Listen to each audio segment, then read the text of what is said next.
দেখো এখানে নন্দিতা গ্রুপ লাভ করছে আর আমি দাঁড়িয়েছিলাম। তো ফাইনালি প্রীতম আসার পরেই কিন্তু আমরা তিনজন টোটো গাড়িতে উঠে গেলাম। ও হলো প্রীতম, এই নন্দিতা, আর এই পাশে আছি আমি।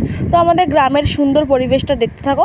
তো ফাইনালি দেখো আমরা চলে আসলাম আমার এই বান্ধবীটার বাড়িতে। এসে দেখে ওকে আইবুড়ো ভাত খাওয়াচ্ছে সবাই মিলে। তো তারপরেই কিন্তু গায়ে হলুদের পর্ব আরম্ভ হবে।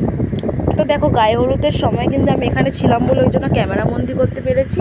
তো তারপরেই দেখো হচ্ছে ওকে এমনভাবে হলুদ মাখাচ্ছিল, মনে হচ্ছে যেন পুরো মাথা ফাথা সব জায়গায় হলুদ দিয়ে দিয়েছি।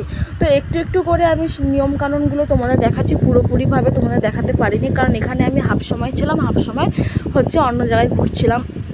তো তারপরে দেখো এখানে হচ্ছে সবাই কান্নাকাটি করছিল, মানে কি আর বলবো, কি আর বলা যাবে বলো, এখানে তোদলে যাচ্ছি আমি।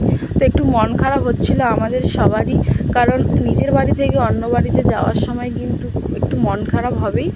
তো তারপরে দেখো গায়ে হলুদের সময় এতজন মিলে ভিড়, মানে এতগুলো মানুষ ছিল। তো তারপরেই দেখো এখানে হচ্ছে মানে এই মেয়েটার নাম হচ্ছে শর্মিলা, আমার যে বান্ধবীটা। তো শর্মিলা হচ্ছে বসে বসে কাঁদছিল। তারপরেই কিন্তু দেখো ওর বৌদির মাথায় ঘরটা নিয়ে এসে কিন্তু ওকে স্নান করিয়ে দিল।